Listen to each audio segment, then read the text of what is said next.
नमो नमः।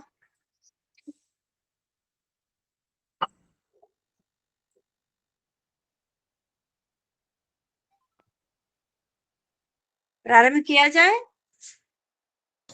जी मैम, प्रारंभ कर रहा हूँ।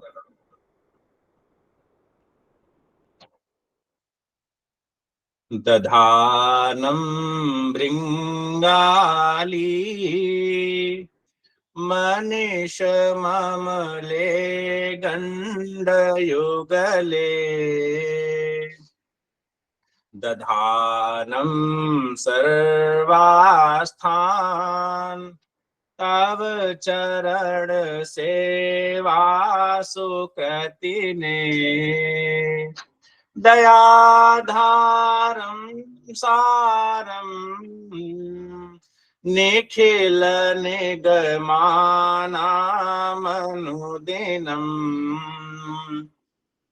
गजास्यं स्मेरास्यं तमिः कलये चित्तनिलये।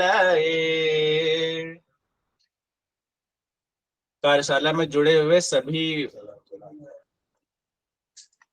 अध्ययन के इच्छुक लोगों का स्वागत है।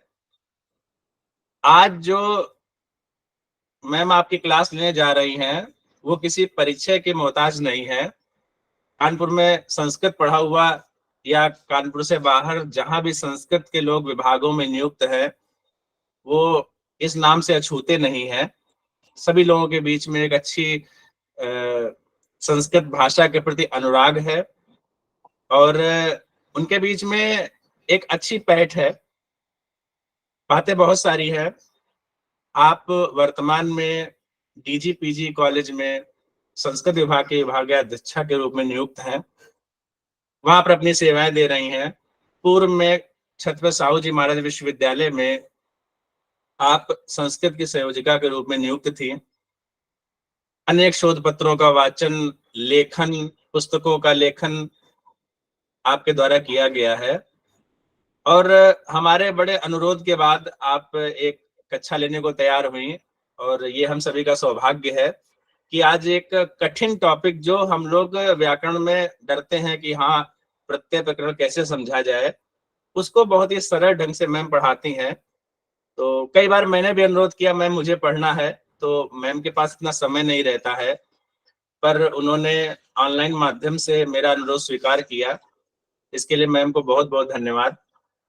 और जैसे कि परंपरा है कि कार्यशाला किसी भी अच्छे कार्य या अध्ययन को प्रारंभ करने से पहले मंगलाचरण जरूरी है। अतः मैं सुकृति जी से अनुरोध करूंगा कि वो एक मंगलाचरण करने का कष्ट करें। सुकृति जी।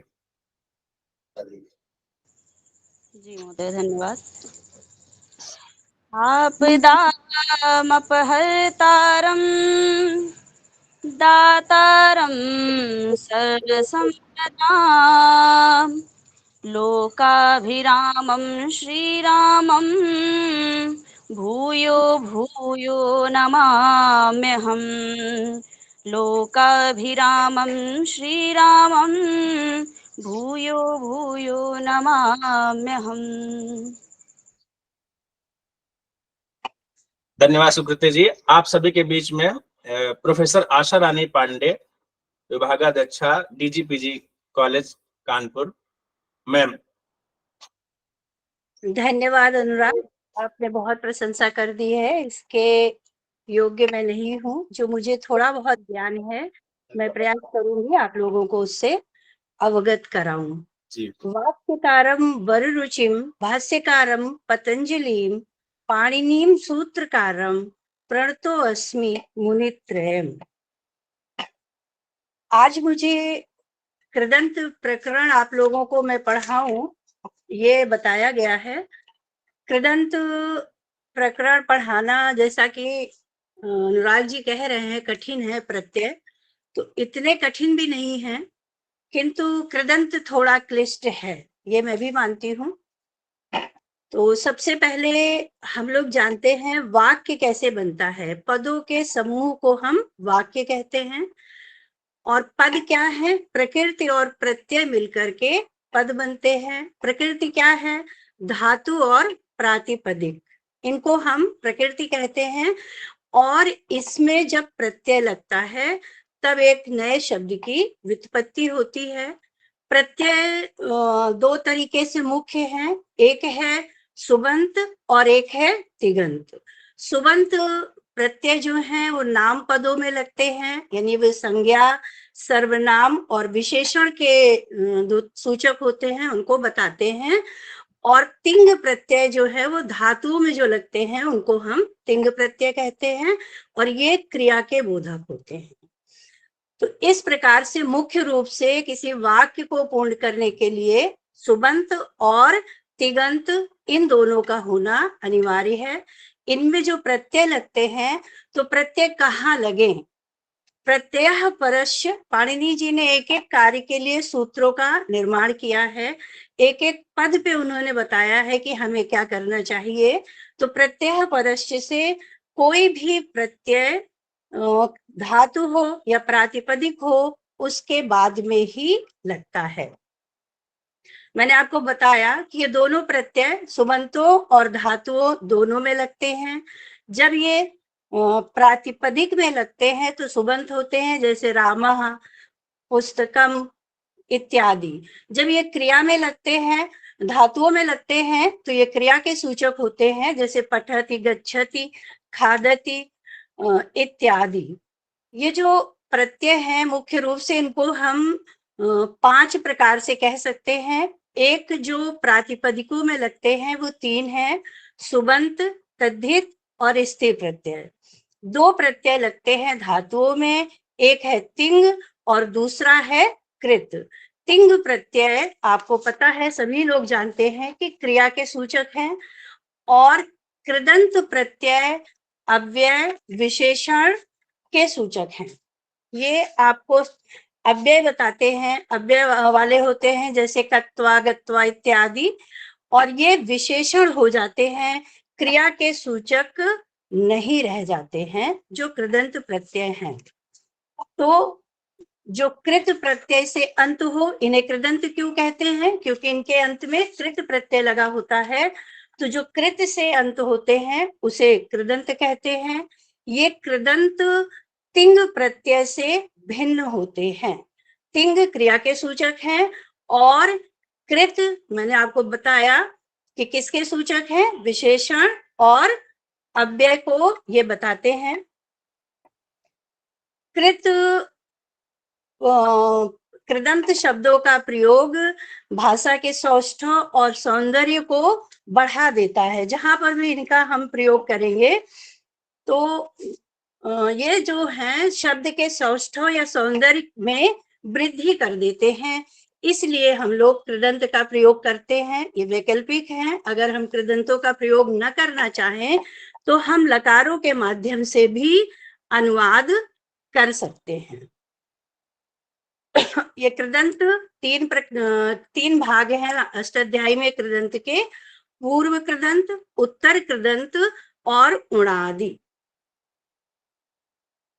अब स्क्रीन शेयर करना है, कैसे करें? 1 मिनट जरा सा रुक जाइए।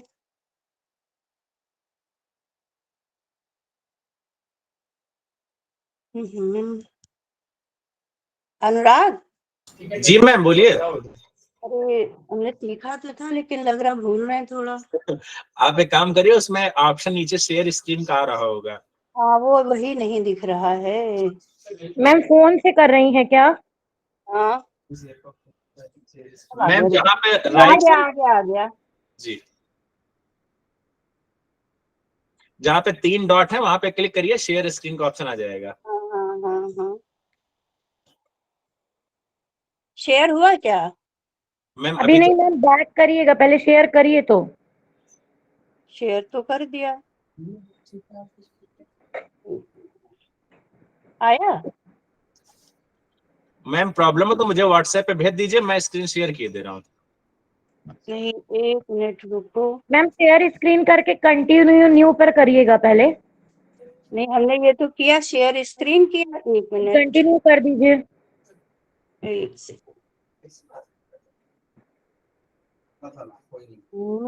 शेयर स्क्रीन, तो इसमें कहीं कंटिन्यू तो नहीं आ रहा है। हाँ कंटिन्यू आया। Start now. हाँ अब आ गया मैम, बैक करिए, वो दिखाइए जहाँ पे दिखाना है आपको, जहाँ पे दिखाना है। वो खोल के दिखा दीजिए। दिख गया? दिख रहा है, इसको जूम करिएगा थोड़ा आप। जूम तो कैसे करेंगे? तो हो रहा है। अभी तो कर रहे थे यहाँ आके और आप आ बाकी रहा लोग है? अपने फोन से भी कर सकते हैं ना। मैम आप हमको व्हाट्सएप पे भेज देते, हम सरलता से कर देते, क्योंकि इसमें दिखाई नहीं देगा ठीक से ये। 1 मिनट रुको, हम कर रहे हैं, भेज रहे हैं तुमको। मैम आप स्टॉप पहले शेयरिंग कर दीजिए स्क्रीन को। स्क्रीन को तो शेयरिंग कर रखा है। हाँ स्टॉप कर दीजिए फिर भेजिए। अच्छा स्टॉप कर दें, 1 मिनट। ये सब बड़ा गलत गड़बड़ काम है।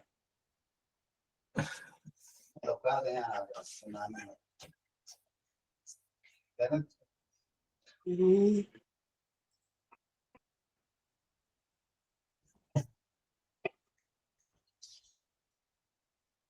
हम तो अब दिख ही नहीं रहे हैं, लग रहा है एग्जिट हो गए क्या? नहीं मैम मैम, भैया आप कर दीजिए मैम का स्टॉप। आपने स्क्रीन शेयर कर रखी है, आप मुझे व्हाट्सएप पे एक बार भेज दीजिए, मैं करे दे रहा हूँ। आप ऐसे ही पढ़ाओ। ऐसे ही पढ़ा दे, ठीक है। हाँ बिना पीपीटी करे। अरे मेरा टॉपिक इतना बड़ा है, इतना समय इसमें लगेगा तो हो गया। जी मैम, कोई बात ये नहीं, हम लोग पढ़ लेंगे अच्छे से। तभी तो कह रहे थे यहाँ आ जा। अनुराग हमने तुम्हें भेज दिया। जी मैम पहला है, आ गया मैम। आप स्टॉप शेयर कर दीजिए, मैं प्रेजेंट किए दे रहा हूँ।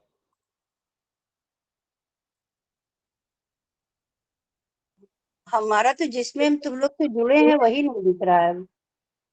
आप मैम आप प्रेजेंट, ऊपर से स्क्रॉल करिए, इसके वो ऊपर से जब हाँ यहाँ पे खोलिएगा, जहाँ पे मीट दिखेगा वहां पर।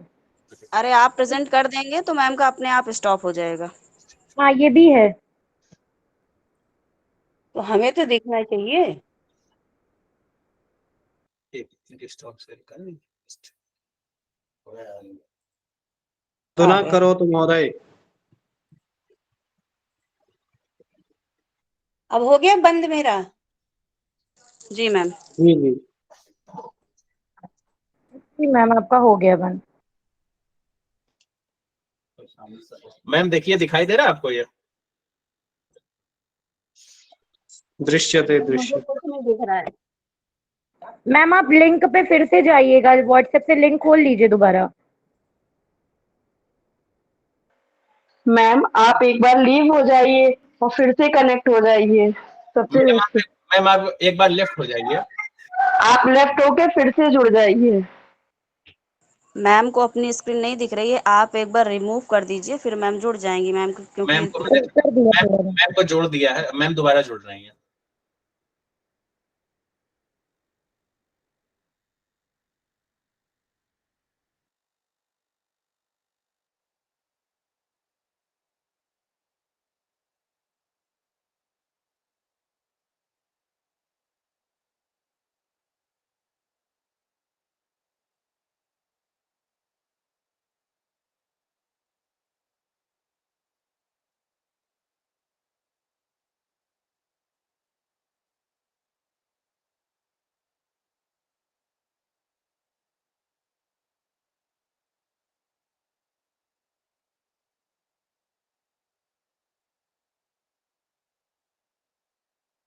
सभी को स्क्रीन दिखाई दे रही है ना?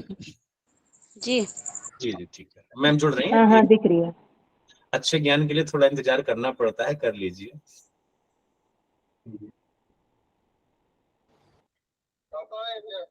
नहीं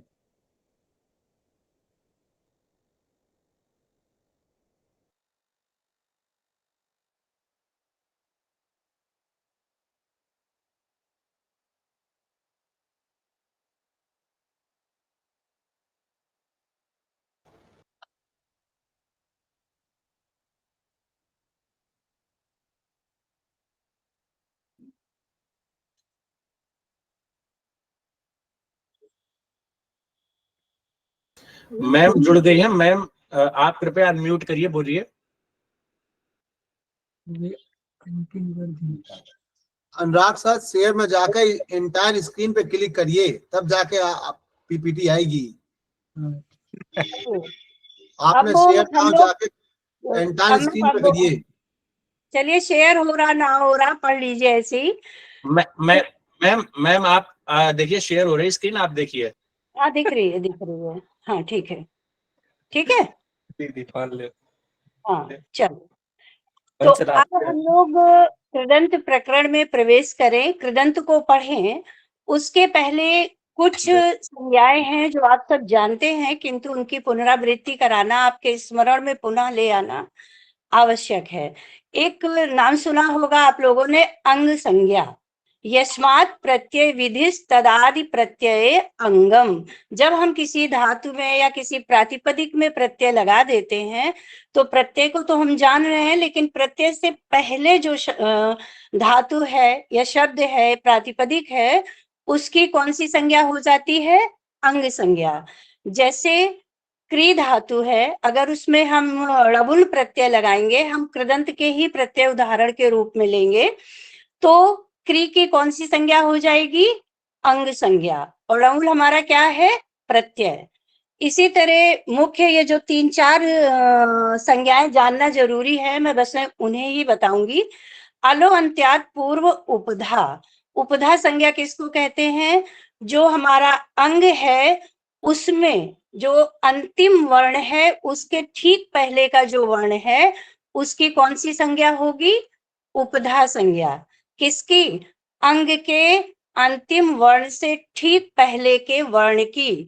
जैसे भिद धातु है, भिद में दा अंतिम वर्ण है, ई मध्य में है और भा आदि में है, तो इसमें उपधा संज्ञा किसकी होगी? ई की। और ये संज्ञाएं जानना इसलिए जरूरी है कि अभी कृदंत में आपको उपधा को गुण करना होगा, उपधा को दीर्घ करना होगा, उपधा को ह्रस्व करना होगा आदि। वृद्धि दैच आपने संधियों में पढ़ा होगा कि आ, ए, औ इनकी वृद्धि संज्ञा होती है, आ, ए एवं ओ की गुण संज्ञा होती है। इसके अलावा जो प्रत्यय लगते हैं, चाहे वो धातुएं हों अपने मूल रूप में, जैसे हम देखते हैं क्री, तो क्री धातु पाणिनि जी ने नहीं लिखा है, उन्होंने लिखा है डुक्रीय, डुपचस। तो अनुबंधों को लगा करके किसी भी धातु या शब्द को उन्होंने लिखा है, तो उन अनुबंधों को हमें हटाना होता है। उनको हटाने की प्रक्रिया को हम इत संज्ञा कहते हैं। इत संज्ञा जिसकी करते हैं उसका क्या मतलब फल क्या है? तो उसका फल है तस्य लोपः, से लोप करना। तो बहुत जल्दी से हम लोग एक बार इत संज्ञा भी देख लें, किसकी किसकी होती है। पहली होती है उपदेशज अनुनासिकित, यानी कि जो उपदेश अवस्था में, उपदेश क्या है? आद्योच्चारणम, जो जिस रूप में वैयाकरण पाणिनि जी ने उच्चरित कर दिया है वही उपदेश है। तो जो उपदेश में सु या अनुनासिक वर्ण होते हैं उनकी इत संज्ञा हो जाती है। जैसे सु में ऊ की हलंत्यम आप सभी जानते हैं, उपदेश में जो अंतिम हल होता है उसकी भी इत संज्ञा हो जाती है। आदि टुंडवा, उपदेशों के आदि में स्थित इया टू डू की भी इत संज्ञा होती है। जैसे एक धातु है टुनदी या डुक्रीय करणे, तो टुनदी में टू की, डुक्रीय में डू की इत संज्ञा इसी सूत्र से होगी। ख प्रत्ययश्च, प्रत्यय के आदि में स्थित श की भी इत संज्ञा हो जाती है, जैसे स्य प्रत्यय में शकार की। चुटु आप लोगों का बहुत पढ़ा हुआ सूत्र होगा, प्रत्ययों के आदि में स्थित चु वर्ण अर्थात चा वर्ग यानी चाचा जाझाइया, टू वर्ग अर्थात टाठा डाढ़ा की भी इत संज्ञा हो जाती है। जैसे अभी आप कृदंत का एक प्रत्यय पढ़ेंगे ड़उल, इसमें ड़ा की इत संज्ञा किससे होगी? चुट से। लसक तद्धिते, ये एक ऐसा इत संज्ञक सूत्र है जो तद्धित में बिल्कुल नहीं लागू होता है। तो तद्धित से भिन्न प्रत्ययों में यदि आदि में ला, शा तथा का वर्ग हैं तो उनकी भी इत संज्ञा हो जाएगी। इस प्रकार से जो हमारे प्रत्यय हैं उनको हम 3 वर्गों में रख सकते हैं इत संज्ञा के आधार पर। इत णित एक कित गित दो और इत ऋत कित गित, इन चार से भिन्न जो अन्य प्रत्यय हैं जैसे शप शन आदि। अब हम लोग देखें कि जो कृत प्रत्यय है, इसमें जो प्रत्यय लगते हैं वो दो प्रकार के प्रत्यय होते हैं। पहला है तिंग शित सार्वधातुकम। कृत प्रत्ययों में जो तिंग हैं और जो शित हैं उनकी सार्वधातुक संज्ञा हो जाती है। तिंग आप सभी को पता है 18 हैं तिप्तस जी, 9 परस्मयी पद के और 9 आत्मनेय पद के। तो इस प्रकार से 18 तिंग और शित माने जिसमें सा की इत संज्ञा हुई हो, जैसे शप शन क्षत्रि सानच इत्यादि, ये प्रत्यय कौन से कहलाएंगे? बताइए कोई। ये प्रत्यय कहलाएंगे सार्वधातुक। हाँ, से आर्ध धातुकम। इन दो प्रत्ययों को कौन से, तिंग और शित जिसमें साकित संज्ञा हुई हो, इन्हें छोड़कर शेष जितने भी प्रत्यय हैं उनकी आर्ध धातुक संज्ञा होगी, जैसे तब्यत तब्य अनियर यत ण्यत ल्यप आदि। अब जब हम लोग कृदंत पढ़ना शुरू करते हैं तो पहला सूत्र आपने देखा होगा अगर, तो कृदंत में है धातोः। तीसरे अध्याय के पहले पाद का 91वां सूत्र है। ये सूत्र अधिकार सूत्र है। अधिकार माने इससे लेकर के जब तक पाणिनि कोई और संज्ञा नहीं करेंगे, कोई और सूत्र अधिकार का नहीं लाएंगे, तब तक जो भी प्रत्यय लगेंगे वो धातुओं से ही लगेंगे।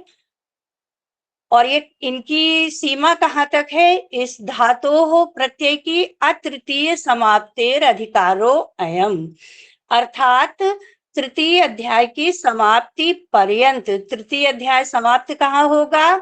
छंदस्य उभयथा, अर्थात तीसरा अध्याय चौथा पाद 117वां सूत्र जो है, ये अष्टाध्यायी के तीसरे अध्याय का आखिरी सूत्र है।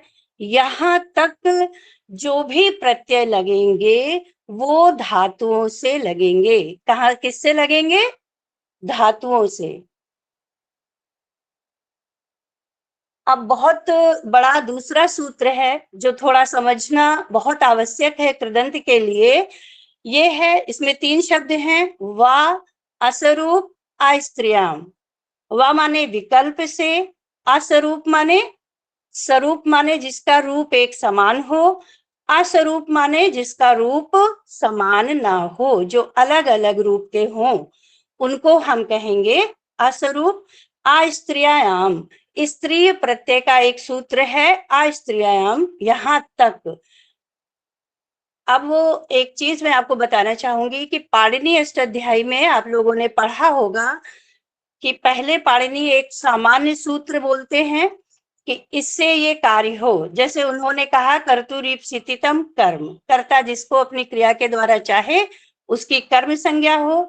या कृदंत की बात हम करें तो वो कहते हैं तब्यत तब्य अनियरः, अर्थात चाहिए अर्थ में किसी भी धातु से तब्यत तब्य और अनियर प्रत्यय होते हैं। ये सामान्य सूत्र है, इसी को हम उत्सर्ग सूत्र भी कह सकते हैं। पाणिनि अष्टाध्यायी का नियम है कि जो सामान्य सूत्र से बात कही जाती है और उसके बाद अगर अपवाद सूत्र से उसको रोक दिया जाता है तो हम अपवाद को ही प्रवृत्त मानेंगे, अपवाद का ही पालन करेंगे। जैसे उन्होंने कहा तब्यत तब्य अनियरः और उसके बाद कहा अचो यत, यानी किसी भी धातु से चाहिए अर्थ में अगर हमें कोई शब्द धातु बनानी है तो हम उसमें तब्यत तब्य और अनियर प्रत्यय लगाएंगे, जैसे पठितव्यः पठितव्यम पठनीयम आदि। उसी का अपवाद सूत्र लाते हैं और कहते हैं अजंत धातुओं से परे यत प्रत्यय हो। अब जो धातुएं अजंत होंगी, अजंत माने जिसके अंत में अच हो, जैसे ची दा क्री आदि, इन धातुओं से परे यत प्रत्यय लगाएंगे। तो पहला सूत्र हुआ सामान्य, दूसरा हुआ हमारा अपवाद सूत्र।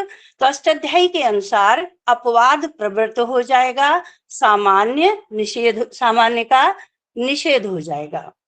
किंतु कृदंत प्रकरण में वा शब्द लगाकर पाणिनि जी ने ये कहा है कि यदि प्रत्यय असरूप है तो दोनों का ही प्रयोग होगा। ये विकल्प पे है, आप चाहें तो जो सामान्य सूत्र है उससे भी शब्द बनाएं और जो असमान है उनसे भी बनाएं।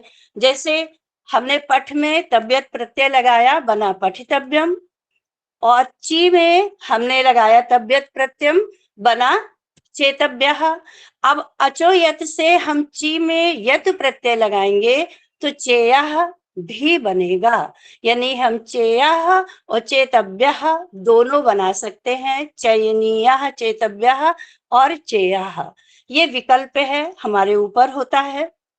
कृत प्रत्ययों की स्वरूपता और असरूपता को हम कैसे निर्धारित करेंगे? तो कृत प्रत्ययों की स्वरूपता यानी एक समानता, एक जैसे रूप वाले और उससे भिन्न रूप वालों को हम पाणिनि के द्वारा जो अनुबंध लगाए गए हैं उनको हटाकर निर्धारित करेंगे। इसीलिए मैंने आपको अनुबंधों को हटाने वाले इत संज्ञक विधायक सूत्रों को बताया। जैसे देखिए स्वरूप प्रत्यय है घा, हम स्लाइड में आपको दिख रहा होगा, घा, घा की इत संज्ञा हो जाएगी, किस सूत्र से होगी ये आप हमें बताएं। इसमें शेष क्या बचेगा? आ। टा की किससे होगी? चुटु से, आदि टा है तो चुटु से टा की संज्ञा हुई तो क्या बचा? आ। और ये रूप स्वरूपता हम अनुबंधों को हटाकर ही देखेंगे। अनुबंध लगे रहेंगे तो सारे प्रत्यय भिन्न भिन्न दिखेंगे, उनमें असमानता ही दिखेगी। लेकिन जब हम अनुबंधों को हटाएंगे तब हमें पता लगेगा कौन सा प्रत्यय स्वरूप है और कौन सा असरूप। तो घा और टा और का में भी आ, अण में भी आ, अक में भी आ शेष बचा। इसी तरह यत, क्यप, ण्यत, इनमें भी क्या शेष बचेगा? या। तो चाहे यत कहें तो ताकीद संज्ञा होके या बचेगा, क्यप कहेंगे तो लसक को तद्धिते से का की, हलंत्यम से पा की संज्ञा होके या बचेगा। ण्यत में भी चुटु से ड़ा की, हलंत्यम से ता की संज्ञा होके या बचेगा। और ये सारे प्रत्यय स्वरूप हैं, यानी तीनों या एक से हैं और चारों आ। असरूप हैं जैसे तब्य, तब्यत, अनियर, यत, रवुल, अण, का आदि, इनके स्वरूप भिन्न हैं। 1 मिनट जरा सा पानी ले लो।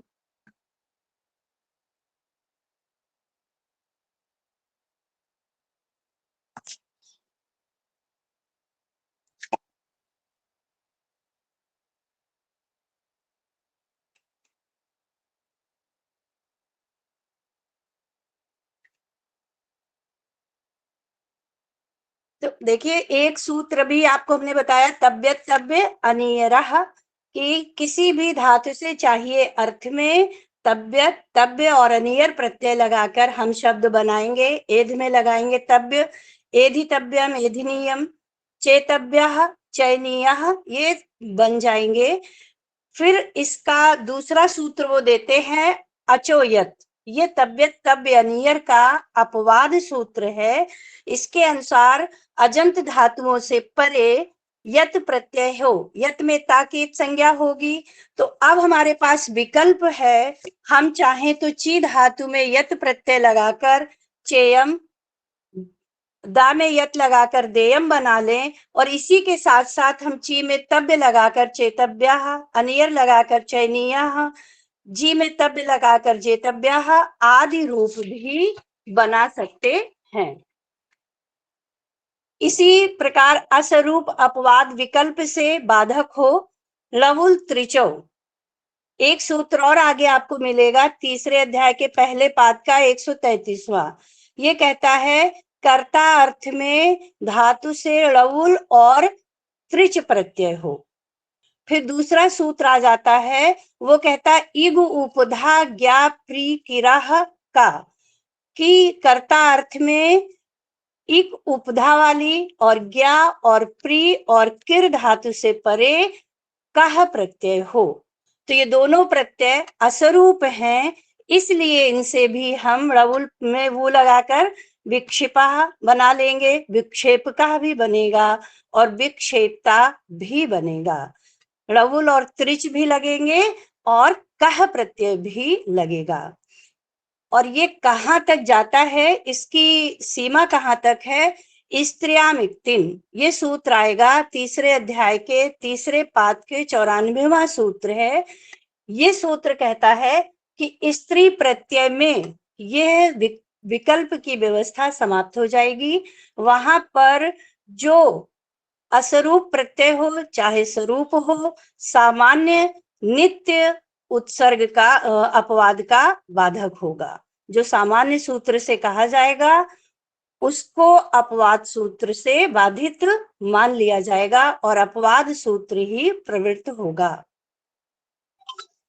असरूप अपवाद विकल्प से देखिए एक और उदाहरण।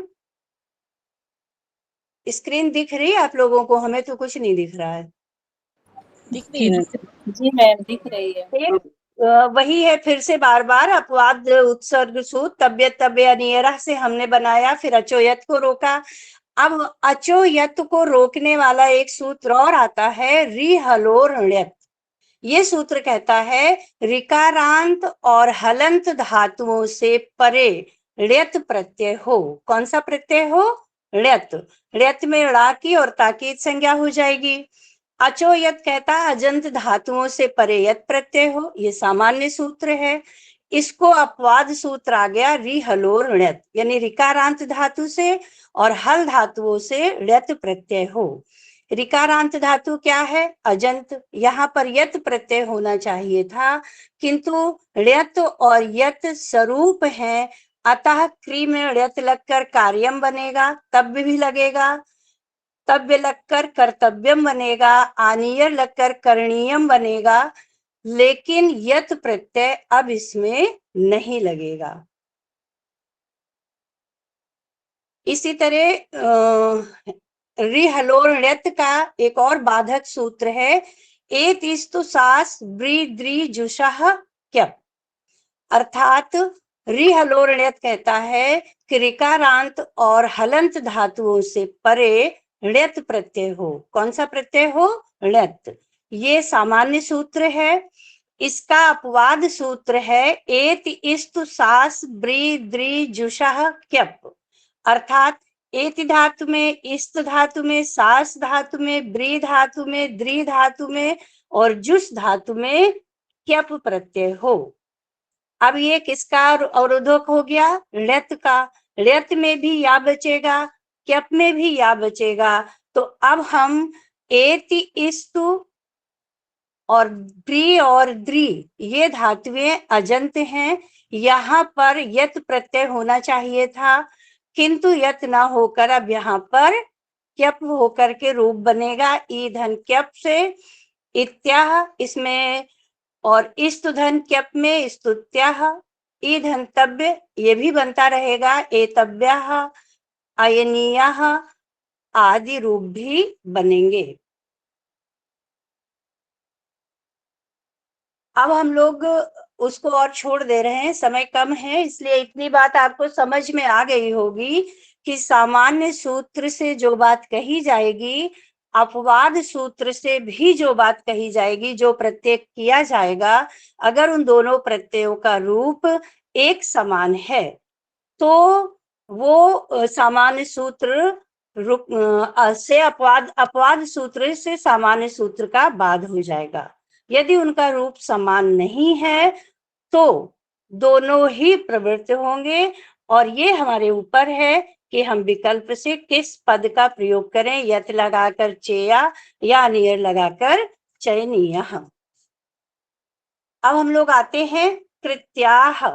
कृत धातु, कृदंत के 3 भेद थे, हमने आपको बताया, कृत्य, पूर्व कृदंत और उड़ादि। तो अब इसमें पहला है कृत्याह। कृत्याह तीसरे अध्याय के पहले पाद का 15वां सूत्र है और इसका अधिकार क्षेत्र चलेगा णवुल प्राक, णवुल तक। जो णवुल त्रिचो एक सूत्र है वो सूत्र है वहां तक इसका अधिकार होगा। अब जो प्रत्यय कहे जाएंगे वो कृत्या प्रत्यय होंगे, कृत प्रत्यय नहीं होंगे। एक सूत्र है कर्तरीकृत। जो कृत प्रत्यय हैं वो हमेशा कर्ता अर्थ में ही लगते हैं। कहाँ लगते हैं? कर्ता अर्थ में। कौन? कृत प्रत्यय। उसके तुरंत बाद पाणिनि जी कहते हैं तयोरेव कृत्यक्त खल अर्थाः, अर्थात तयोः एव, उनमें से जो कृत्य प्रत्यय है, जो अक्ता प्रत्यय है और जो खल अर्थक प्रत्यय है, ये कर्ता अर्थ में ना हो करके सकर्मक धातुओं से कर्म में और अकर्मक धातुओं से भाव में होंगी। जैसे कर्म में कर्तव्य कटो भवता, कर्तव्य क्री धातु में तब्यत प्रत्यय लगाया, शब्द बना कर्तव्य। तो आपको कट माने चटाई बनानी चाहिए। जब हम इसको भाव में लगाएंगे तो बन जाएगा आसितव्यम सैतव्यम भवता। आपको बैठना चाहिए, आपको सोना चाहिए। सकर्मक और अकर्मक धातुएं कौन हैं ये आप सभी लोग जानते होंगे, और यहाँ पर इतना समय नहीं है कि हम आपको सकर्मक और अकर्मक धातु बताएं।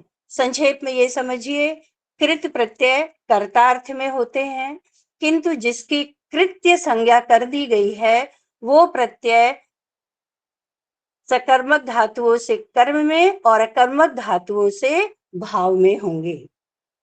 अब ये कृत्य प्रत्यय कितने हैं? तो ये हैं तव्यम च तव्यच्चयु अनीयर केरिमारौ तथा यतम ण्यतम क्यपम चापि कृत्यान सप्त प्रचक्षते। कृत प्रत्यय 7 हैं। कौन कौन से? तव्यत, तव्य, अनीयर, केलिमर, यत, ण्यत, क्यप।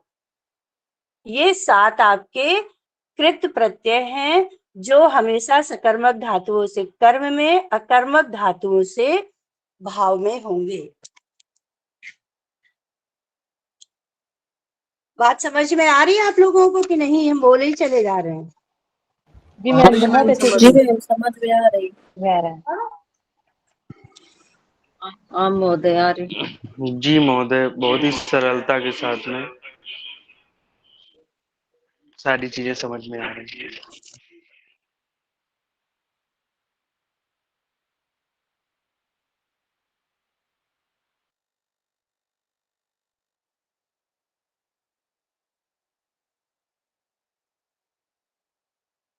एक सूत्र हम आपको, एक मिनट जरा सा।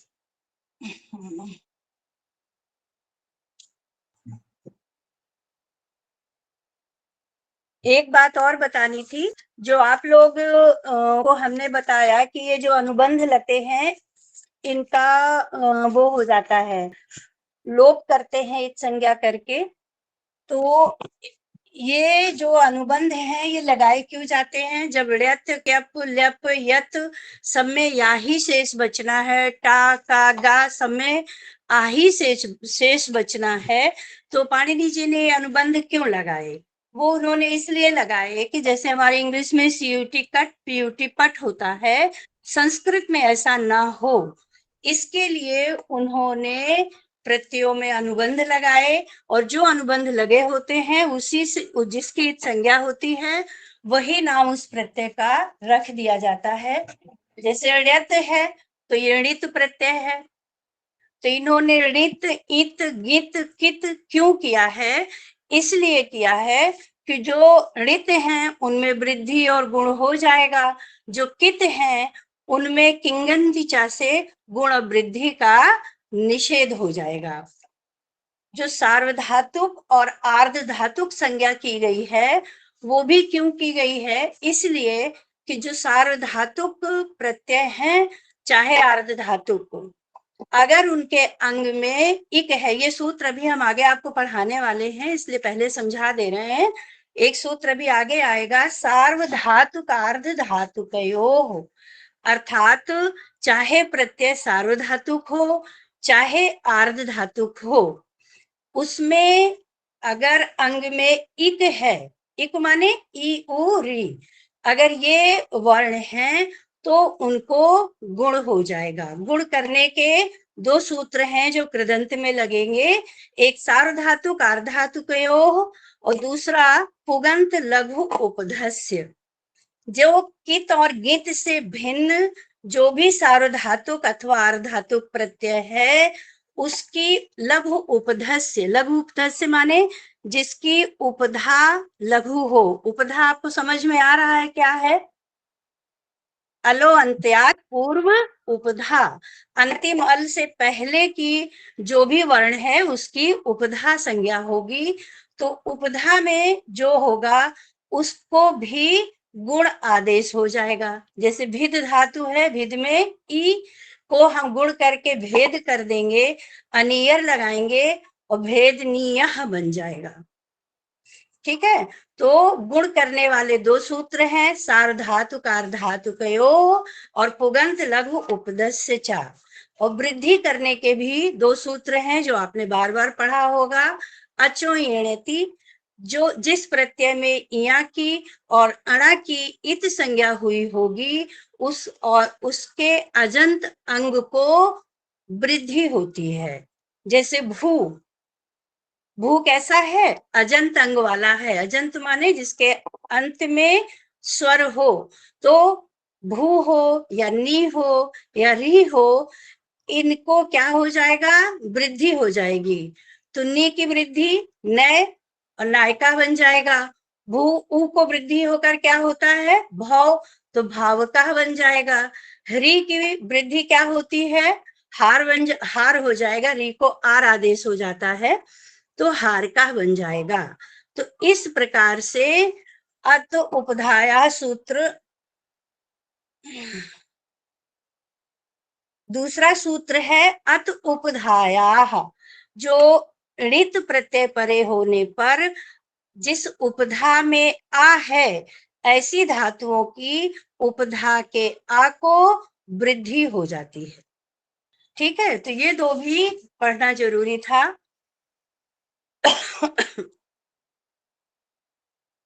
अब तो स्लाइड में ऐसा कुछ बचा नहीं है जो आपको हम बताएं, तो बिना स्लाइड के पढ़ाएं।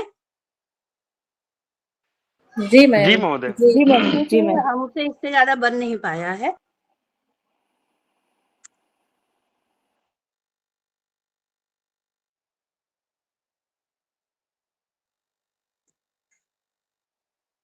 बेटा नहीं जा रहा है। चलिए, अब हम लोग क्या बना लें? धातु रूप बनाते हैं। बनाइए, पठितव्यम बनाएंगे। अब दिखाएंगे कैसे, ये नहीं समझ में आ रहा हमको, बोलेंगे, आप लिख लो। पठ धातु में तब्यत तब्य अनियर से हम लोग क्या लगाएंगे? अनियर प्रत्यय या तब्यत प्रत्यय, जो भी चाहिए लगा लीजिए। पैर जा रहा है। ठीक है, एक सूत्र और है, आर्ध धातुकस्य वलादेः। वलादि प्रत्यय से परे यदि आर्ध धातुक वलादि प्रत्यय परे है तो उसको इट का आगम हो जाता है। किस चीज का आगम होता है? इट का। तो अब पठधन लिखिए, पठधन तब्यत, तब्यत में से ताकि हलंत्यम से इत संज्ञा हो जाएगी, तब्य बचेगा। तब्यत और तब्य एक समान है, उनमें कोई बहुत अंतर नहीं है, खाली वो तित स्वर के कारण तित है वो, इसलिए स्वर के उच्चारण के आधार पर अलग किया गया है। तब्यत और तब्य में एक से ही रूप बनेंगे। पठधन तब्य किया, तब्यत के ताकि हलंत्यम से इत संज्ञा, तस्य लोपः से लोप। क्या नहीं जा रहा है? ठीक है, अब क्या होगा? पठ धातु कैसे है? हलंत है। चाहिए अर्थ के लिए तब्य प्रत्यय कैसा है? आर्ध धातुक। ध्यान है, ये प्रत्यय से आर्ध धातुकम से आर्ध धातुक है और आर्ध धातुक होने से आर्ध धातुकस्य एड बलादेह से यहाँ पर इट का आगम हो जाएगा। इट कहाँ आए, तब्य के दाईं ओर आए कि तब्य के बाईं ओर आए, इसका भी पाणिनि जी ने विधान किया है। आद्यंतो टकितो, यानी कि अगर प्रत्यय टित है या प्रत्यय कित है तो आदि और अंत, टित है तो आदि में, कित है तो प्रत्यय के अंत में। तो इड हमारा कैसा है, टित है, इसलिए ये तब्य के आगे आएगा। पठ धन ई धन तब्य। अब इसको हम जोड़ देंगे तो पठितव्य बनेगा। इसकी कृत तद्धित समासाश्य से प्रातिपदिक संज्ञा करेंगे और स्वाधिकारी करके पठितव्यम बन जाएगा। क्या बनेगा? एक चीज और सरल सी बता दें आपको कि कोई भी आर्ध धातु प्रत्यय यदि ता से प्रारंभ हो रहा है, किससे प्रारंभ हो रहा है? ता से, और धातु भी सेट है। सेट और अनिट दो प्रकार की धातुएं होती हैं, उनको भी अभी हम आपको नहीं बता सकेंगे, समय नहीं है इतना, किंतु फिर कभी जब तिगंत पढ़ाएंगे तो बताएंगे। सेट और अनिट दो प्रकार की धातुएं होती हैं।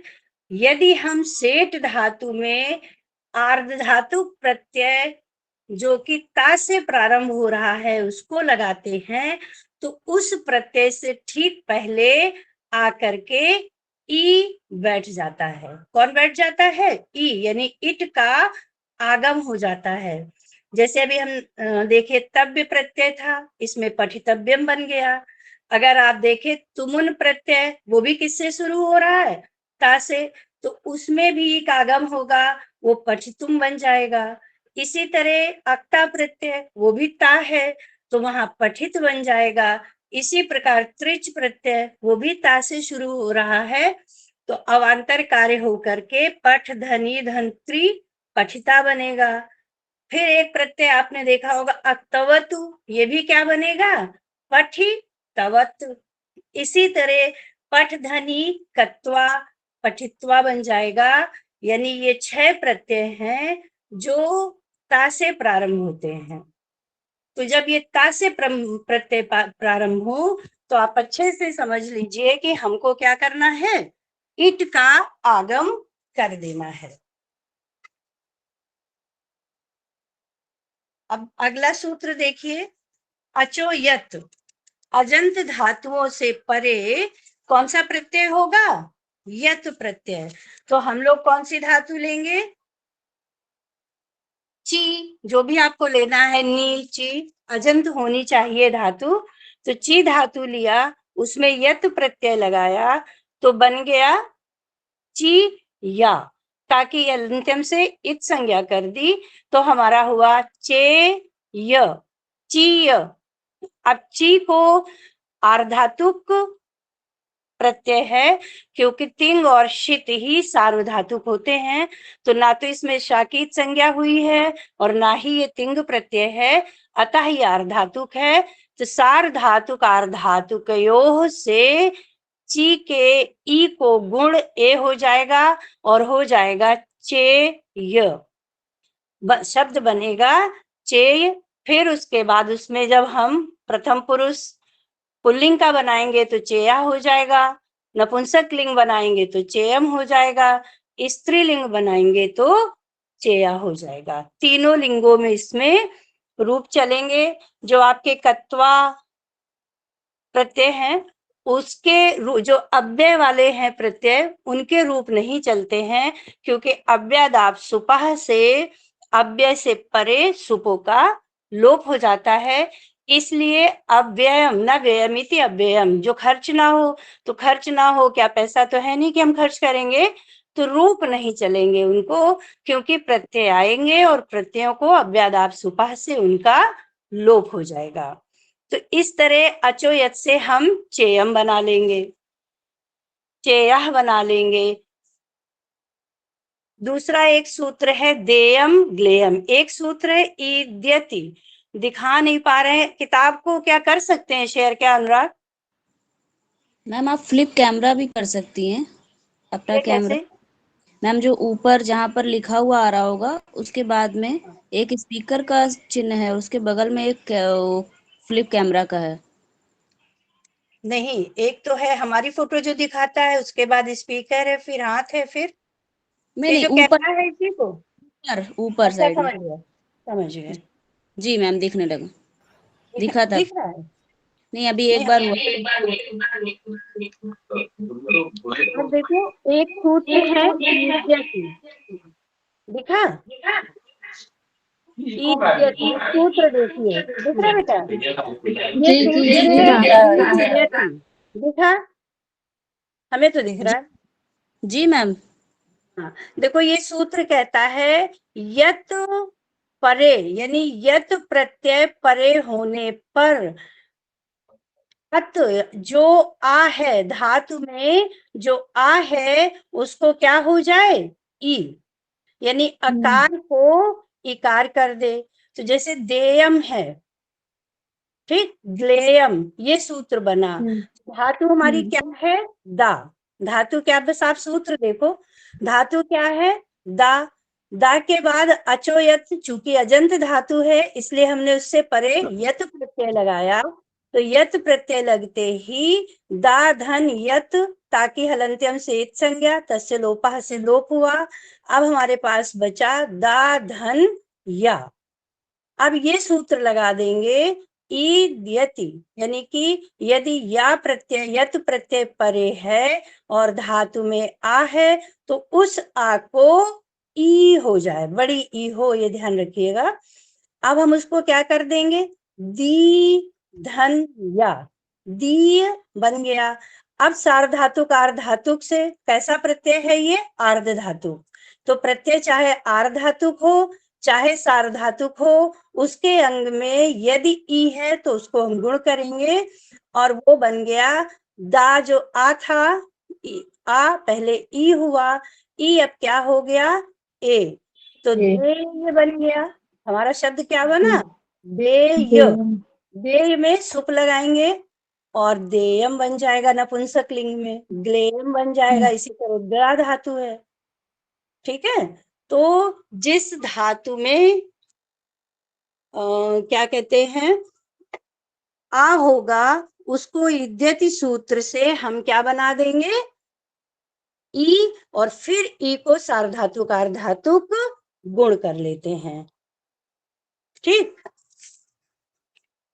फिर इसी के तुरंत बात है, एक और सूत्र है पोर्दुपधात। पा वर्गांत धातु हो और जिसके अंत में पा वर्ग हो और उपधा में क्या हो? अत हो, ऐसी धातुओं से परे कौन सा प्रत्यय आएगा? यत प्रत्यय।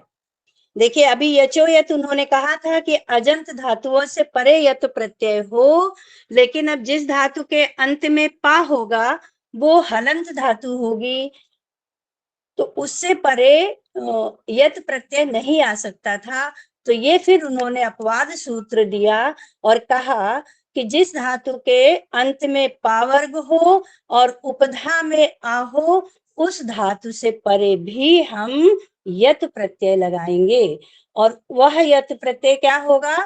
जैसे शप धातु है, अंत में क्या है? पा, और शा में आ है, तो ये दोनों शर्तें पूरी हो गई, इसलिए यहाँ पर हम यत प्रत्यय लगाएंगे और शब्द बनेगा सप्यम। लभ धातु में लगाएंगे तो बनेगा लभ्यम।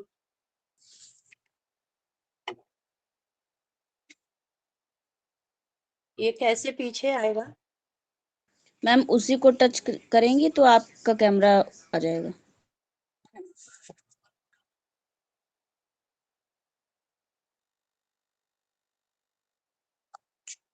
अभी कितने मिनट बचे हैं? 6 मिनट। मैं हम लोग रेडी है पढ़ने के लिए। और आगे तक अगर पढ़ा दें ये वाला पूरा तो खत्म कर दें। देखिए, हम ऐसे भी पढ़ते हैं, कृदंत है उसमें ये होता है, आंखों हो जाता है, ऐसा होता है, वैसा होता है, बहुत जल्दी से भी बता देंगे। लेकिन हमको लग रहा है जो बच्चे हमारे पढ़ रहे हैं वो इतना छोटा सा सब जानते हैं, अगर उनको सूत्रों की सिद्धि के साथ बनाया जाए तो ज्यादा अच्छा रहेगा। बताइए जल्दी। जी मैम। तो कैसा पढ़ाना है? संक्षेप में फटाफट सबकी विशेषताएं बता दें या एक दो रूप की सिद्धि करें? मैम जैसा आप उचित समझे मैम। जैसा आप लोग की इच्छा हो। मैम सिद्धि में समय अधिक लगेगा, यही हम भी सोच रहे हैं। आप इसको संक्षेप में बता दें तो। फिर खत्म ही हो रहा है, बचे ही क्या, 6 मिनट बचा है बस। जी। मेन जो सूत्र हैं बस उनके अर्थ बता दें आप लोगों को। जैसे इद्यति एक सूत्र हो गया ना कि ई को ए होगा, इसी तरह एक सूत्र है आदेश उपदेशे अशिति।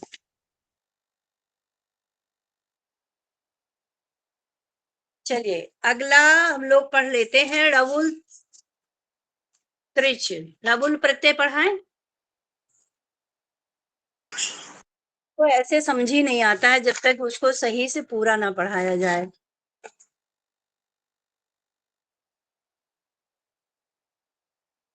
एक मिनट।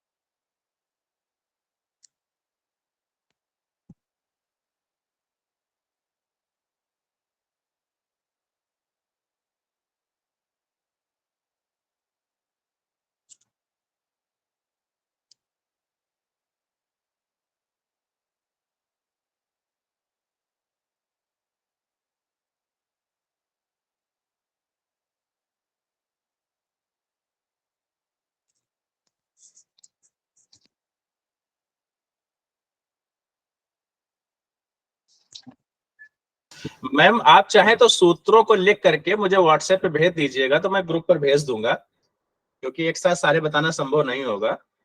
हाँ वो तो नहीं और होगा। किसी को कोई डाउट होगा तो ग्रुप पर लिख देगा, सभी विज्ञ हैं, सभी पहले से जानकार हैं, और आप सूत्रों को लिख के भेज देंगे, लोग समझ लेंगे, आप परेशान ना हो। समय भी हो गया, 2-3 मिनट बचे हैं। हाँ तो बंद करते हैं फिर।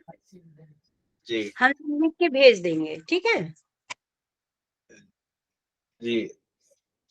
एक पंक्ति है, तूल न ताहि सकल मिली जो सुख लव सत्संग।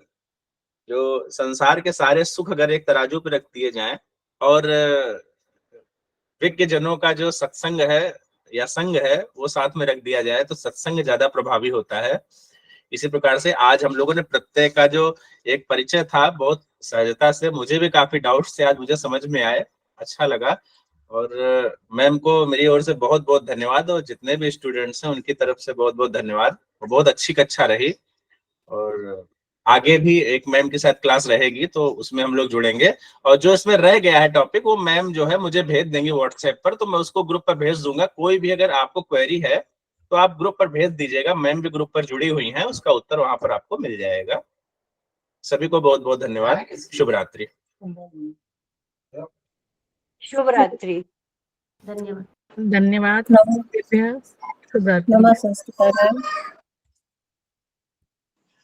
मैम। नमस्ते। धन्यवाद मैम। नमस्ते। नमस्ते भूरिशः धन्यवाद महोदया। इसकी रिकॉर्डिंग अभी आपको रात में मिल जाएगी, रात में पूरे लिंक मिल जाएगा। ये जो आज क्लास हुई है इसकी रिकॉर्डिंग अभी रात में यूट्यूब पे आपको चैनल पे मिल जाएगी। बहुत बढ़िया। पीपीटी भी भेज दीजिएगा। जी धन्यवाद।